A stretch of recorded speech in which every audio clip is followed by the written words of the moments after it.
Hi అండి, నమస్తే. నేను మీ హోస్ట్ హరితాని. మా ప్రేక్షకులందరికీ 2024 అడ్వాన్స్ హ్యాపీ న్యూ ఇయర్. ఈరోజు మనతో పాటు స్టూడియోలో ఉన్నారు ప్రముఖ జ్యోతిష్యులు, వాస్తు సంఖ్య, అగమ ఖగోళ గణిత శాస్త్ర పండితులు, ధర్మశాస్త్ర పండితులు, పంచాంగకర్త బ్రహ్మశ్రీ డాక్టర్ నాయకంటి మల్లికార్జున శర్మ గురుగారు మనతో పాటు ఉన్నారు. నమస్కారం గురుగారు. నమస్కారం గురుగారు, ఇహ వృషభ రాశి వారికి ఈ 2024లో ఏ విధంగా కలిసి వస్తుందంటారు? అలాగే ఏ ఏ గ్రహాలు అనుకూలంగా ఉన్నాయి, ఏ ఏ గ్రహాలు అనుకూలంగా లేవో వివరిస్తారా? తప్పకుండా అమ్మ. ఓం శ్రీ గురుభ్యో నమః. 2024లో వృషభ రాశి వాళ్ళకి గ్రహగమనగతులు ఏ విధంగా ఉన్నాయి, ప్లానటరీ యొక్క పొజిషన్ ఏ విధంగా ఉందో మనం చూస్తే, ముఖ్యంగా వృషభ రాశి వాళ్ళకు వచ్చేటప్పటికల్లా ఈ రాశి వాళ్ళకి ముఖ్యంగా మన గ్రహస్థితి అనేది మనం చూస్తే 12వ స్థానంలో గురువు యొక్క సంచారం, 11వ స్థానంలో రాహు, 10వ స్థానంలో శని, అలానే 5వ స్థానంలో కేతు యొక్క సంచారం. ఇవి అతిపెద్ద గ్రహాలు. అలానే రవి, శుక్రుడు, బుధుడు 30 రోజులకోసారి ఒక రాశి నుంచి మరొక రాశికి మారుతుంటాయి. అలానే కుజుడు 45 రోజులకోసారి, చంద్రుడు 2.5 రోజులకోసారి మారుతూ ఉంటాడు. అయితే ప్లానటరీ యొక్క పొజిషన్ మనం చూస్తే వృషభ రాశి వాళ్ళకి సహజంగా ఏంటంటే కృత్తికా నక్షత్రం 2, 3, 4 పాదాల్లో జన్మించిన వాళ్ళకి, అలానే రోహిణి నక్షత్రం 1, 2, 3, 4 పాదాల్లో జన్మించిన వాళ్ళకి, అంటే మృగశిర నక్షత్రం 1, 2 పాదాల్లో జన్మించిన వ్యక్తులందరూ కూడా వృషభ రాశి వ్యక్తులు అవుతారు. ఈ వృషభ రాశి వాళ్ళకి ఏ విధంగా ఉండబోతుంది అంటే, ముఖ్యంగా ధనపరంగా ఇబ్బందులు ఉండవు. ధనం అనేది కొంత ఖర్చు అయ్యే అవకాశం ఉంటుంది, కానీ ధనం అనేది వచ్చే రాబడైతే ఆదాయం అనేది బాగా పెరుగుతుంది. కానీ దానికి తగ్గట్టు కూడా ఖర్చులు కూడా ఉండే అవకాశాలు ఉన్నాయి.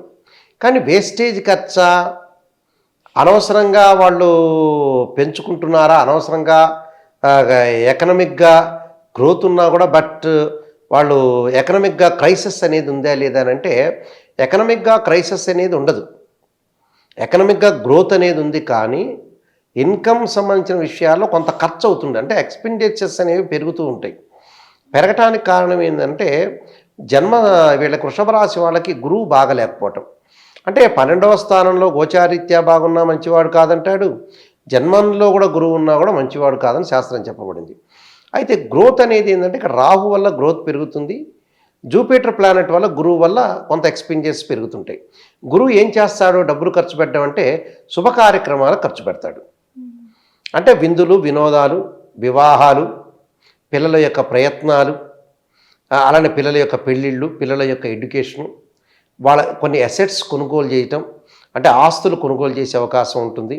అలానే ఇళ్ల నిర్మాణము, గృహ నిర్మాణము, భూములు కొనుగోలు చేసే అవకాశం ఉండటం, బంగారు ఆభరణాలు కొనుగోలు చేయటం.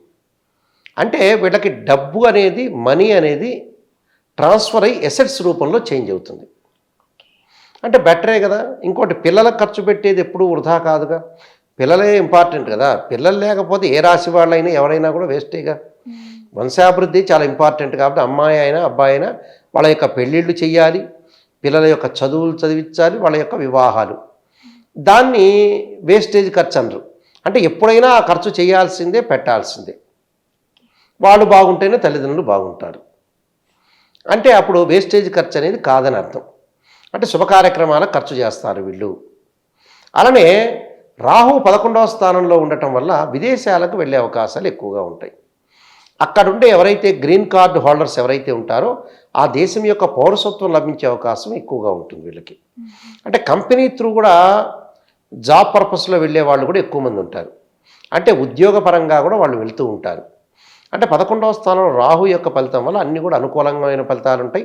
అలానే ఉద్యోగపరంగా అనుకూలంగా ఉంటుంది, విదేశాలకు వెళ్ళటం, అలానే విదేశాల్లో చదువులు చదువుకోవటం, అలా జరిగే అవకాశాలు బాగా ఎక్కువ ఉంటాయి.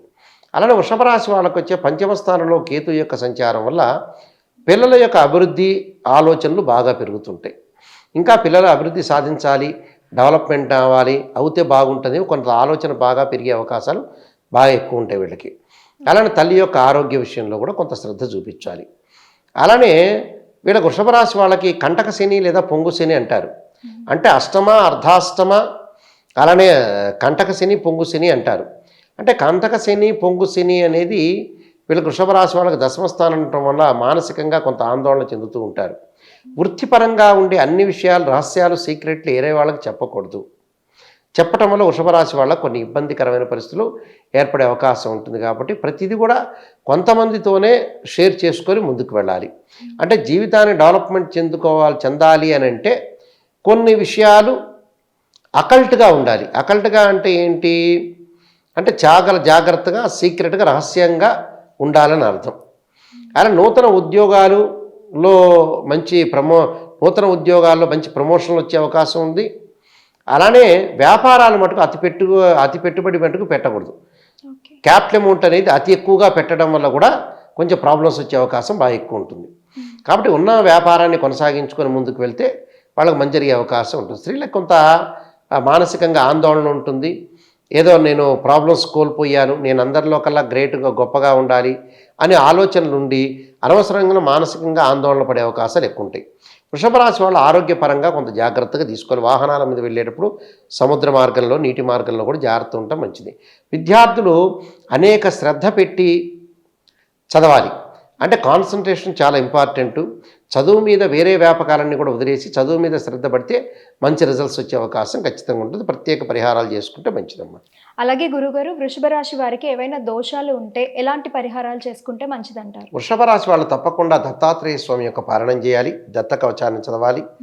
అలానే వీళ్ళు చేయాల్సింది ముఖ్యంగా దేవానాంచ ఋషీనాంచ గురుకాంచన సన్నిభం బుద్ధిమతం త్రిలోకేశం తం నమామిం బృహస్పతిం అనే మంత్రాన్ని చదువుకోవాలి.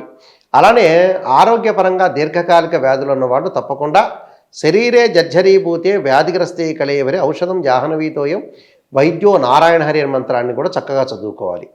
అంటే కొన్ని చదువుకోవాలి, కొంత డెవలప్మెంట్ కావాలి, వృద్ధి చెందాలంటే భగవంతుడి యొక్క ఆశీస్సులు కూడా చాలా ఉండాలి, మన కృషి కూడా ఉండాలి. అన్నీ జీవితంలో అల్టిమేట్గా అన్నీ ఉండాలి, ఒకటి కాదు. ఎందుకంటే భగవంతుడి యొక్క ఆరాధన అవసరమే. మనం శ్రద్ధతో చదవటము ఇంపార్టెంటే, విద్యార్థులు శ్రద్ధగా పనిచేయటము ఇంపార్టెంట్. అన్ని రకాలుగా భగవంతుడి యొక్క లీలలో అన్నీ చేయండి అంటున్నాడు. అన్నప్పుడు అన్నిటినీ కూడా మనం పాజిటివ్గా తీసుకొని ముందుకు వెళ్తే మంచి రిజల్ట్స్ వచ్చే అవకాశం ఉంటుంది. ఆరోగ్యపరంగా మటుకు కొంత జాగ్రత్త ఉండవు, వృత్తిపరంగా మటుకు కొంత జాగ్రత్తగా ఉంటే సరిపోతుంది. అందువల్ల వీళ్ళకి కొన్ని గ్రహాలు బాగున్నాయి, కొన్ని గ్రహాలు బాగాలేకపోవడం జరిగింది. కాబట్టి వీళ్ళు కొన్ని పరిహారాలు చేసుకుంటే చాలా మంచిదమ్మా.